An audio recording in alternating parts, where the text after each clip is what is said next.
Beralih ke Kabupaten Lahat, penggunaan solar di Kabupaten Lahat mencapai 2.000 kiloliter per bulan. Namun hal ini masih menimbulkan antrian kendaraan angkutan berbahan bakar solar. Antrean terjadi di beberapa stasiun pengisian bahan bakar umum di Kabupaten Lahat. Terlihat beberapa kendaraan berbahan bakar solar antri hingga di jalan raya.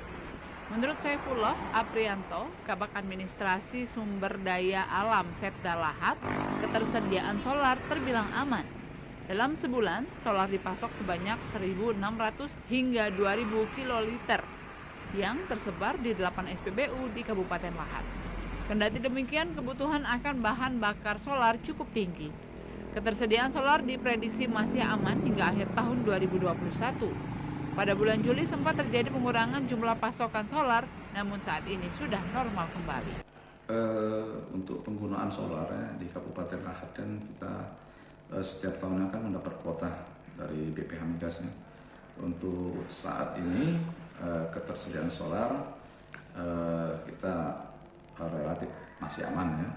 Nah, sesuai ketersediaan dari kuota yang ada sampai per bulannya sampai ke bulan 12 itu penggunaan relatif stabil. Nah, kecuali kemarin di bulan Juli itu sempat ada penurunan karena jumlah kuota yang kita pakai telah melebihi dari 50% waktu itu. Tapi untuk 8 SPBU ini lebih kurang di angka 1.600 sampai 2.000 kiloliter. Masyarakat diminta untuk tidak melakukan panik buying dan menimbun solar sebab ketersediaan solar masih sama seperti sebelumnya. Evaldo Putrawansah, TVRI Sumatera Selatan melaporkan.